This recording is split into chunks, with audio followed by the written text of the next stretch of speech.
अगले कॉलर है mister Tarun Jain from Mumbai. नमस्कार तरुण, आपका सवाल पूछिए। फाइनेंस लिया हुआ है, इस स्टेट पे लॉन्ग टर्म में क्या करना है, कितने तक का चार्ज सकते हैं? श्योर, आपको राय दिला देते हैं। In fact SEBI quick reactions on Manappuram finance 100 out shares at 80 out levels पर उन्होंने खरीदारी की हुई है। टेक्निकल पर्सपेक्टिव से गोइंग फॉरवर्ड कौन कौन से लेवल्स दिखा सकते हैं एंड इनकी इन्वेस्टमेंट में इनको बेटर रिटर्न्स देखने मिल सकते हैं?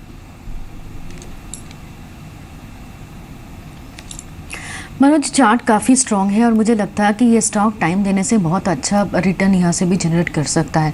पर प्रॉब्लम ये है कि ये स्टॉक लास्ट 1 साल से इनफैक्ट उससे ज़्यादा साल से ही ये ट्रेंड अप ट्रेंड मेंटेन कर रहा है, काफ़ी हद तक चल चुका है। तो नया एंट्री करने के लिए मैं तो सजेस्ट नहीं कर सकती, थोड़ा बहुत करेक्शन मिलते ही कीजिए, पर एग्जिस्टिंग पोजीशन बिल्कुल होल्ड कीजिए। स्टॉप लॉस आपको अकॉर्डिंगली फॉलो करना पड़ेगा। मुझे लगता है कि जितना बढ़िया ट्रेंड इसमें है, हो सकता है कि ये बहुत जल्दी 100 का लेवल क्रॉस करेगा और उससे ऊपर जाके सेटल भी कर सकता है। आपको अकॉर्डिंगली स्टॉप लॉस फॉलो करना पड़ेगा और होल्ड कीजिए। ये स्टॉक अच्छा रिटर्न जनरेट कर सकता है करंट लेवल से भी। और राइट, इनफैक्ट नतीजे भी आए थे मनप्पुरम के और कुछ ही देर में कंपनी का मैनेजमेंट भी हमारे साथ होगा नतीजों पर बातचीत करने के लिए। लेकिन फिलहाल दर्शक हैं हमारे साथ, फोन लाइन पर जुड़े हैं नीतू जुड़ी हैं भटिंडा से। नमस्कार नीतू, बताइए क्या सवाल है आपका? मेरे पास HCL टेक्नोलॉजीज के शेयर हैं 120 और मैंने खरीदे थे 831 पे। ओके, तो मुझे सजेस्ट कर सकते हैं शॉर्ट टर्म? और कितने समय से आप होल्ड कर रहे हो, अगर ये बता पाओ आप? और लास्ट वीक बाय किया था मैंने। Okay fine. Vijay HCL tech की बात करें, फिलहाल हल्का नुकसान इनको हो रहा है लेकिन क्वांटिटी बहुत ज़्यादा नहीं है, 120 शेयर्स हैं इनके पास टोटल। और आज IT पैक में भले ही कमजोरी, लेकिन HCL टेक ये ऑलमोस्ट फ्लैट है, फिलहाल हरे निशान में ही है। क्या सलाह देंगे आप इनको, इन लेवल्स पे क्या करें?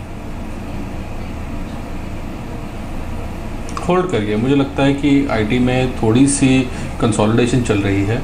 अगर आप कुछ खास स्टॉक्स में मूवमेंट देखें, TCS कुछ पॉजिटिव मूवमेंट्स दिखा रहा है, मुझे लगता है कि दोबारा से 2800-2900 दिख सकता है।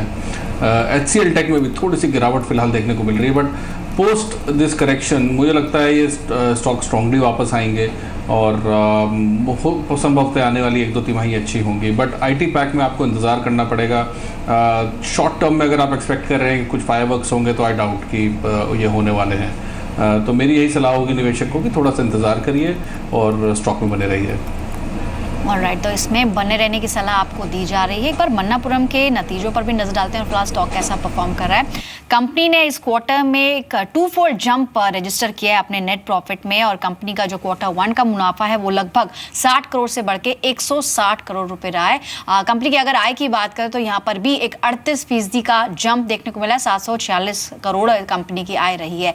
एबिटा की बात करें तो यहाँ पर भी 11.36% की एक बढ़त देखने को मिली है और स्टॉक में भी इसका रिएक्शन दिख रहा है। फिलहाल लगभग 2% की तेजी मनप्पुरम में दिख रही है। पैट में एक सब्सटेंशियल जंप 170% का ये जंप आया है। और इन्हीं नंबर्स पर बात करने के लिए कपिल कृष्ण, CFO मनप्पुरम फाइनेंस हमारे साथ जुड़े हैं। कपिल, बहुत बहुत स्वागत है कार्यक्रम में। My first question would be on the PAT only. Definitely एक बहुत बड़ा मल्टीफोल्ड जंप, क्या ये एक्सपेक्टेड लाइंस पे था और कौन से वर्टिकल में सबसे ज्यादा ग्रोथ आपको दिखी है जिसकी वजह से नेट प्रॉफिट में इतना बड़ा इजाफा देखने को मिला है? देखिए, हमारा प्रॉफिट लास्ट क्वार्टर में 130 करोड़ था और इस क्वार्टर में 160 करोड़ आया है, अप अराउंड 22%। सो हमको तो एक्सपेक्टेड था ये profit and compare to last year it is up 170%। तो हम लोग, our business model has improved consistently, इसीलिए उसका बेनिफिट हर एक क्वार्टर में we are having better result. So that is why the year on year growth is 170%, but it was definitely expected.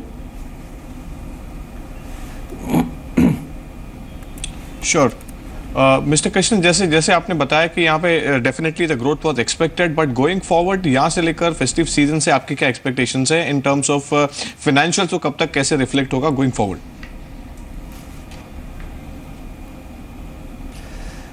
देखिए, हम लोग कोई फॉर्मल गाइडेंस नहीं देते हैं, लेकिन last year full year profit was 350 crores and this year in first quarter itself we have done 150 crores।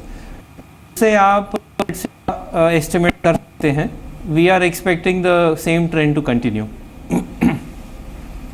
Mister Krishnan, in fact आपके जो अलग अलग वर्टिकल्स हैं उनमें से गोल्ड लोन की जहाँ तक बात करें तो इस क्वार्टर में लगभग उसका कंट्रीब्यूशन किस तरह का रहा है, और आगे चल के जो बाकी सेगमेंट्स हैं जैसे small enterprise loan, vehicle loan, कैसा लग रहा है कि ग्रोथ सबसे ज़्यादा कहाँ से आने वाली है?